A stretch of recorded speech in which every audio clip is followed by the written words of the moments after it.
समस्त शिक्षा में भाइयों बहनों, मैं जितेंद्र शाही 30/4/2020 का ऑडियो आपके बीच में प्रेषित कर रहा हूँ। सबसे पहले चट्टानी एकता बद्धता पर आपको कृतज्ञता धन्यवाद ज्ञापित करता हूँ और पुनः एक बार कोरोना जैसे भयंकर महामारी से सुरक्षित रहने हेतु माननीय प्रधानमंत्री जी, माननीय मुख्यमंत्री जी, माननीय शिक्षा मंत्री जी का दिशा निर्देशों का पालन करें, अपने सुरक्षित रहें, अपने परिवार को सुरक्षित रखें तथा विद्यालय में पढ़ने वाले लगभग 1,80,00,000 बच्चों को भी सुरक्षित संरक्षित कराने का प्रयास करें। शिक्षा मित्र भाइयों बहनों, आज सोशल मीडिया पे चर्चा का विषय कुछ प्रकरण पे बना है और कुछ दिनों से बना है, उस पर मैं प्रकाश डालना चाहता हूँ।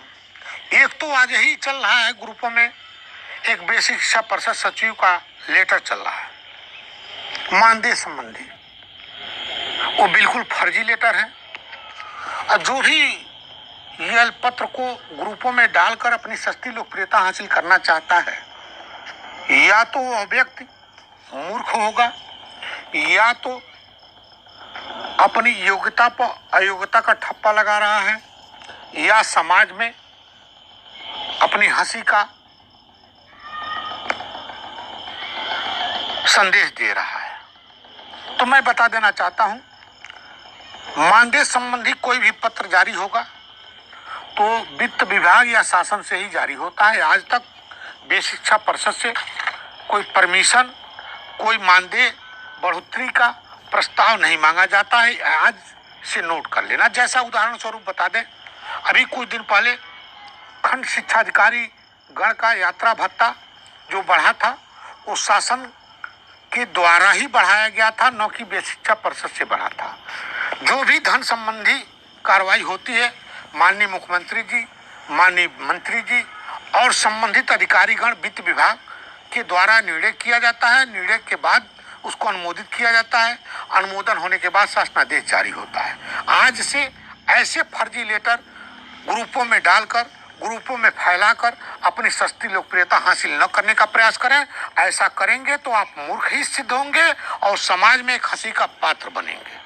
दूसरी बात ईपीएफ को लेकर चल रही है। ईपीएफ पर भी प्रकाश डालना चाहता हूं। पूरे प्रदेश के शिक्षा मित्र भाइयों बहनों से कहना चाहता हूं, ईपीएफ कटा नहीं तो मिलेगा कैसे, एक पहला पॉइंट है। और उसमें जो तर्क वितर्क किया जा रहा है, एक उदाहरण मैं दूंगा लेकिन इस पर प्रकाश डाल दूं। पहले सरकार से वार्ता करनी चाहिए थी और वार्ता करने के बाद पत्र व्यवहार करनी चाहिए थी। पत्र व्यवहार में या तो सफलता मिलती या विफलता मिलती, तब अगला निर्णय लेना चाहिए था। लेकिन निर्णय न लेने के उपरांत, वार्ता न करने के उपरांत तत्काल कोर्टबाजी करके और तत्काल कार्रवाई अमल कराने का प्रयास करना, उसका परिणाम क्या हुआ, क्या मिला, शून्य। अब पेपर के माध्यम से जान भी गए होंगे। उदाहरण स्वरूप बता भी दे रहा हूं, जब सुप्रीम कोर्ट से शिक्षा मित्रों के विरोध में आदेश हुआ, उस समय हम सब एकत्रित तो हुए लेकिन अनुशासनहीनता कर गए। आदेश को लेकर माननीय मुख्यमंत्री जी से और वरिष्ठ अधिकारी गण से पहले वार्ता करनी चाहिए, लेकिन उस समय तरह तरह के नेता पैदा हो गए। जैसा कि माननीय सुप्रीम कोर्ट में एक पैनल चल रहा था, कितने वकील किसके पैनल में है उधर शिक्षा मित्र मूव कर जाते थे। वही हाल जब सुप्रीम कोर्ट का आदेश जारी हुआ, उसको लेकर तरह तरह के नेता पैदा हो गए, आंदोलन में कूद गए। अब कूदने के बाद क्या परिणाम मिला? जीरो। उसके उपरांत ही जब माननीय सीएम साहब से वार्ता हुई आंदोलन के क्रम में, तो एक रिव्यू की चर्चा चल रही थी। सरकार द्वारा रिव्यू दाखिल किया जाए, शिक्षा मित्र का भला हो जाए। प्रथम प्राथमिकता पर शिक्षा मित्रों का मांग वही था, संयुक्त मोर्चा का भी मांग वही था।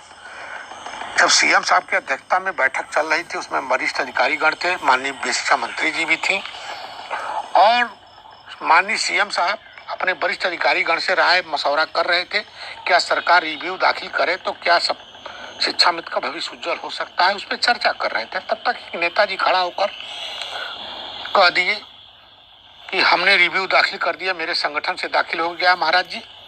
तब तक महाराज जी अपने आप जवाब भी दे दिए कि जब तुम रिव्यू दाखिल कर दिए हो तो आदेश लाओ, सफलता ले जाओ। वो बैठक का भी सार क्या रहा? जीरो रहा। उदाहरण दिया हूं, यही हाल है ईपीएफ का। आप समझ गए होंगे, ज्यादा समझाने की जरूरत नहीं है।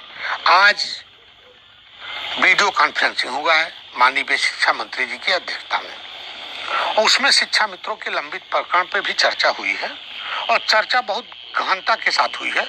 मुझे तो लगता है कि ऐसे महारथी बेसिक शिक्षा विभाग में रहे माननीय बेसिक शिक्षा मंत्री जी, श्रीमान अपर मुख्य सचिव महोदया, श्रीमान महानिदेशक स्कूल शिक्षा और अन्य संबंधित वरिष्ठ अधिकारीगण, तो बेसिक शिक्षा विभाग में जो भी लंबित प्रकरण है उसको समाधान होने में देरी नहीं लगेगा और भ्रष्टाचार से मुक्ति मिल जाएगी। मुझे उम्मीद है और भरोसा भी है, और तत्परता के साथ कार्य भी चल रहा है। जब भी कोई शासनादेश जारी होता है शिक्षा मित्र का, तो कुछ ऐसे ग्रुप हैं जो शिक्षा मित्रों के निगेटिव में ही लिखते हैं, पॉजिटिव नहीं लिखते हैं। जैसा आपने देखा होगा, जब मूल विद्यालय की वापसी हुई तो विरोध चालू हुआ, जब प्रसूतावकाश के आदेश जारी हुआ तब विरोध चालू हुआ, जब सामूहिक स्वास्थ्य बीमा का आदेश जारी हुआ तब विरोध चालू हुआ, जब सामूहिक बीमा का आदेश जारी हुआ तब विरोध चालू हुआ। कुछ लोग का फितरत है कि उनकी कलम की लेखनी जो चलती है व्हाट्सएप फेसबुक पर, वो विरोधे में चलेगी, लेकिन उसकी परिणाम भविष्य तक नहीं सोचते कि इसका भविष्य में लाभ क्या मिलेगा। उसको मैं बताऊंगा भी नहीं, क्योंकि हमारे पीछे विरोधी लगे हैं। अभी बता दूंगा तो पर्दाफाश हो जाएगा, विरोधी सक्रिय हो जाएंगे। भविष्य में लाभ क्या मिलेगा वो आप अभी जान लेना, आपका भविष्य उज्जवल होगा। ईपीएफ मिले या न मिले वो अलग बात है। ईपीएफ आज वर्तमान से कटनी चाहिए। यदि 2015 से कटेगा तो कई सालों का मानदेय आपके खाते में नहीं आएगा, तो उस पर आर्थिक स्थिति पे क्या लोग कहेंगे आप जानते भी हैं। और आरोपी किसको बनाया जाता? जितेंद्र शाही को। आज सोच लेना मेरे भाई, याद भी कर लेना। जितेंद्र शाही हंसते जागते उठते बैठते सोते गाते शिक्षा मित्र की भविष्य की चर्चा करता है, और शिक्षा मित्र के भविष्य कैसे उज्जवल हो उस पर प्रयास करता है। आपने देखा होगा, आपने परखा होगा, आपने समझा होगा। मेरे पास कोई इंटर कॉलेज नहीं है कि मैं अपनी जमीर कायम कर लूंगा। मेरे पास कोई राजनीतिक विरासत नहीं है कि मैं विधायक और एमपी बन जाऊंगा। मेरे पास इतना धन नहीं है कि एमएलसी का चुनाव लड़ जाऊंगा। मेरे पास वो धन है जो शिक्षा मित्र की खुशहाली, और जिस दिन उसकी खुशहाली हो जाएगी वही मेरा धन है, वही मेरा पूंजी है।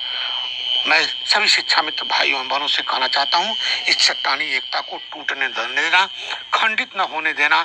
जो खंडित करेगा उसको मुंहतोड़ जवाब देने का प्रयास करना। रही बात कुछ जनपदों के लंबित प्रकरण हैं, जैसे फर्रुखाबाद, लखनऊ, कानपुर नगर और देवरिया, लगभग 337 शिक्षा मित्रों का प्रकरण है। उस सभी प्रकरणों को मैं शीघ्र समाधान कराने में लगा हूं। हो सकता है 2-4 दिन 10 दिन के अंदर वो समाधान हो जाएगा। लेकिन आपकी जो भी व्यक्तिगत समस्या अन्य संगठनों के नेताओं द्वारा कार्य न किया जाना, उनके संगठन के कोई पदाधिकारी को समस्या है, शिक्षा मित्र के संबंधी समस्या है, वो लिखित पत्र मेरे जिलाध्यक्ष के माध्यम से प्रस्तुत करना। मैं उस समस्या का समाधान कराऊंगा। शिक्षा मित्र सुरक्षित रहेगा, शिक्षा मित्र संरक्षित रहेगा। 28 फरवरी को ही मैं 12 माह का मानदेय के संबंध में पत्र व्यवहार कर चुका हूं। आज लोग सस्ती लोकप्रियता हासिल करना चाहते हैं, अपनी अस्तित्व बचाने का कोई प्रयास कर रहा है, कोई अपनी अस्तित्व बनाने का प्रयास कर रहा है, कोई अस्तित्व धरातल पे लाने का कार्य कर रहा है। तो जितेंद्र शाही न अस्तित्व बनाने का कार्य करता है न बचाने का कार्य करता है, वो धरातल पे कार्य करता है, और उसी में सबकी भलाई होती है और भविष्य सुरक्षित होता है। यह जितेंद्र शाही करता है। पत्र व्यवहार ही हमारी पूंजी है, और तत्परता के साथ संघर्ष, चाहे सामंजस्य हो चाहे सड़क से सदन तक हो, उसी तरह कार्य करना चाहता हूं और करता रहूंगा। सफलता आपके हाथ में होगी। जय शिक्षक, जय शिक्षा में समाज।